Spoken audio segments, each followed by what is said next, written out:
Hello बच्चों, कैसे हो? आपका स्वागत है त्रिपाण स्टडी सेंटर में। आज जो आपके समक्ष टॉपिक प्रस्तुत हुआ है कई मानने में काफ़ी महत्वपूर्ण है हर एक एग्जाम व्यू से। ठीक है, इसमें हम हर एक बात पे विस्तार पर चर्चा करेंगे और वो सारे जो है पहलू पर विचार करेंगे जो अब तक अछूता था। तो चलिए देखते हैं हमारा आज टॉपिक क्या है। यहाँ पर जो हम एससीपी के चैप्टर कर रहे हैं, सिख धर्म का विकास 1539 से लेके 1581 तक, गुरु अंगद देव, गुरु अमरदास तथा गुरु रामदास का योगदान। कहते हैं काफ़ी महत्वपूर्ण चैप्टर है। इसके अंतर्गत हमारा टॉपिक जो आया है, सिख धर्म में गुरु अंगद देव का योगदान।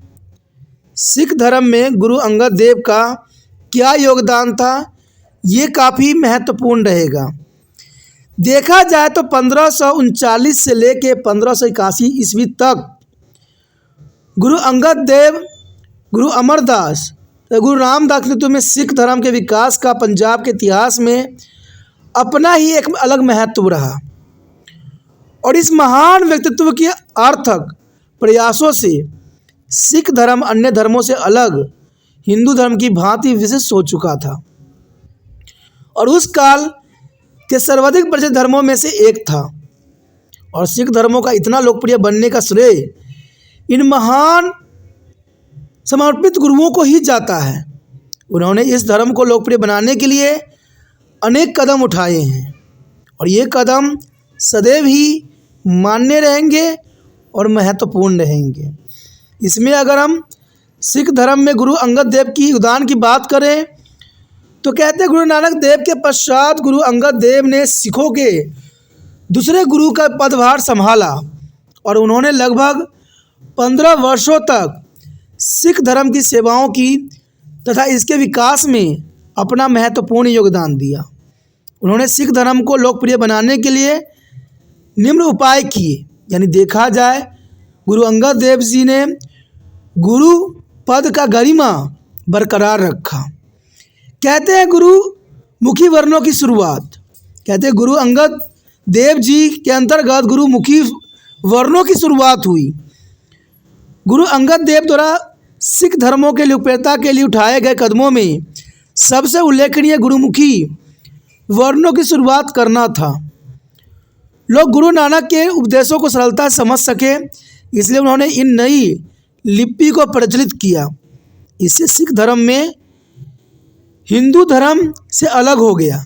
सिख धर्म जो थे हिंदू धर्म से अलग हो गए, क्योंकि पहले हिंदू ही सिख में थे, लेकिन बाद में जब गुरु अंगद देव जी की गुरुमुखी वर्णों की शुरुआत हुई, सिख धर्म हिंदू धर्म से अलग हो गया और इस प्रकार सिख धर्म के विकास में बहुत ही सहायक सिद्ध हुआ, क्योंकि अलग होके इन्होंने अपना विकास की जो प्रकाष्ठा थी उसको आगे बढ़ाया।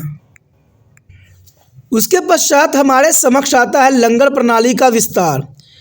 कहते हैं गुरु अंगद देव का सिख धर्म के विस्तार तथा विकास में एक अन्य प्रशासनिक कार्य लंगर प्रणाली का विस्तार था।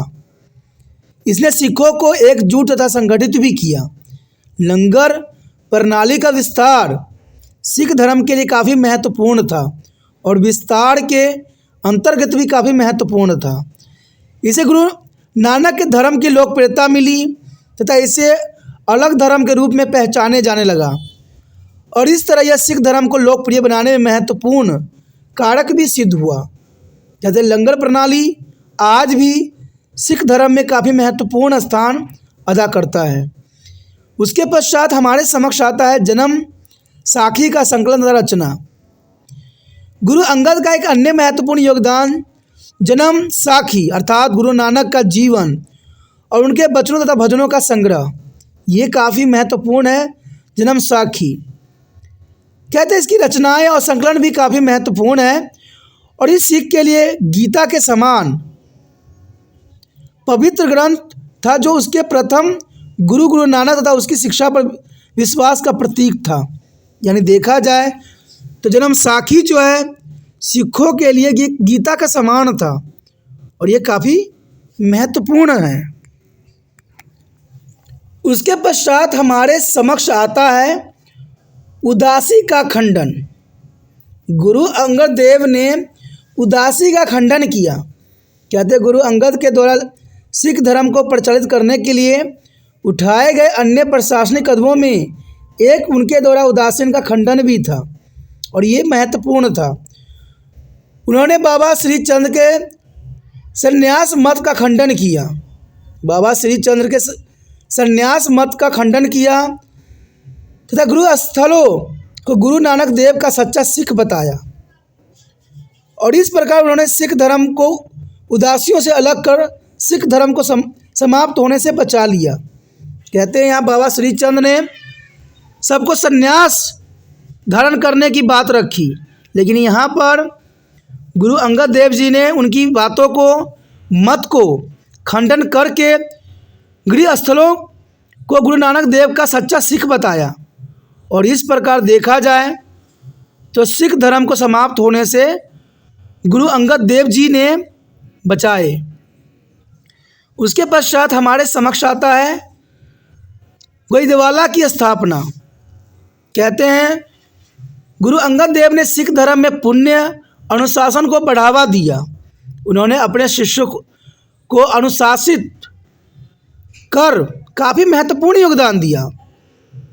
कहते गुरु अंगद देव की एक नए शहर गोइंदवाल की नींव रखने का श्रेय भी जाता है और इन्होंने जो बाद में सिखों की धार्मिक सक्रियता गतिशीलता केंद्र बना, तो ये काफ़ी महत्वपूर्ण है कि गोइंदवाला की जो स्थापना थी गुरु अंगद देव जी की बहुत ही काफ़ी महत्वपूर्ण थी और कहते ये अनुशासन थी और बहुत ही महत्वपूर्ण थे। उन्होंने अपने शिष्यों को अनुशासित करने के लिए कहते हैं हर संभव कोशिश किया और उन्होंने गोइंदवाला की स्थापना की और ये काफ़ी महत्वपूर्ण था।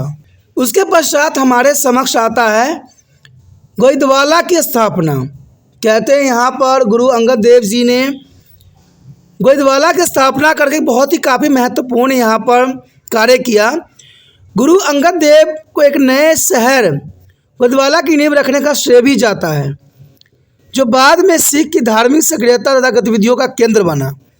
यानी देखा जाए तो यहाँ पर गुरु अंगद देव जी ने काफ़ी महत्वपूर्ण कार्य किए। उसके पश्चात हमारे समक्ष आता है पुण्य अनुशासन। ये काफ़ी महत्वपूर्ण है। कहते हैं गुरु अंगद देव ने सिख धर्म में पुण्य अनुशासन को बढ़ावा दिया।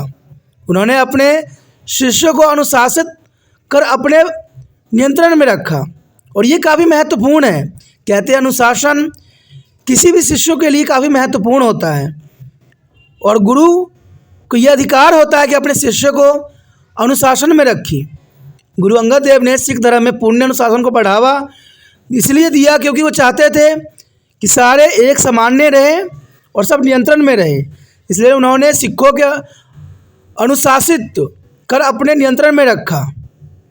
सिखों को साथ साथ उन्होंने शिष्यों को भी अनुशासित किया। उन्होंने अपने दरबार के 2 संगीतकार बलवंत तथा सत्ता को इसलिए निष्कासित कर दिया क्योंकि उनका व्यवहार शालीन नहीं था।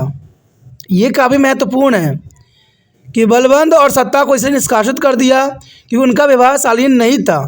बाद में जब उन्होंने क्षमा मांगी तब भाई लोधी की पहल पर उन्हें क्षमा कर दिया गया और इस प्रकार गुरु अंगद देव द्वारा समय पर उठाए कठोर कदमों ने सिख धर्म में अनुशासन को बनाए रखा। कहते हैं अनुशासन होना काफ़ी महत्वपूर्ण होता है, चाहे वो आज का समय हो चाहे किसी भी समय का हो। जब बच्चे अनुशासन से बाहर निकल जाते हैं तो दृश्य ही बदल जाता है।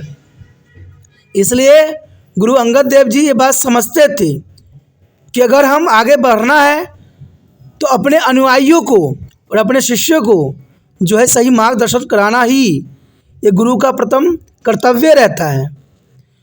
अब देखें यहाँ पर गुरु अंगद देव जी की योगदान की तो यहाँ सराहनीय महत्वपूर्ण था। उपयुक्त विवरण से यह स्पष्ट हो जाता है कि गुरु अंगद देव ने गुरु नानक की ओर से आरंभ किए गए कार्य को मजबूत प्रदान की और कहते हैं ये मजबूती प्रदान करने का श्रेय गुरु अंगद देव जी को जाता है। उसे एक नया स्वरूप दिया, जिसे आगे चलकर सिख धर्म को लोकप्रिय बनाया। कहते हैं यहाँ पर सिख धर्म को नष्ट करने के लिए जो कई प्रयत्न किए गए, लेकिन यहाँ पर देखा जाए तो गुरु अंगद देव जी ने जो योगदान दिया वो सराहनीय थे। नहीं तो बाबा श्री चंद्र के जो सन्यासी मत का प्रचार कर रहे थे, अगर सन्यासी मत समाज में आ जाती तो शायद सिख धर्म की जो है आगे नहीं बढ़ पाती। लेकिन यहाँ पर देखा जाए तो गुरु अंगद देव जी ने महत्वपूर्ण योगदान दिया इन सब बातों का खंडन करके और गृहस्थल जीवन व्यतीत करने के लिए। तो ये काफ़ी महत्वपूर्ण यहाँ पर गुरु अंगद देव जी के योगदान था। इसके साथ दोस्तों हमारा ये टॉपिक ख़त्म हो जाता है, जो कि काफ़ी महत्वपूर्ण है। आगे का टॉपिक हमारा रहेगा गुरु अमरदास के योगदान। तो बने रहे तिरपान स्टडी सेंटर के साथ, और जितना हो सके इस वीडियो को शेयर कीजिए, ठीक है। जब तक शेयर नहीं कीजिएगा तब तक दूसरे बच्चे तक तो वीडियो पहुंच नहीं पाएगा, और शेयर की भावना आपके मन से जाना नहीं चाहिए, क्योंकि जितना अगर शेयर कीजिएगा उतना तिरपान सेंटर आगे बढ़ेगा, सभी बच्चों तक पहुँचेगा, उतना ही आपके लिए और भी वीडियो आएंगे।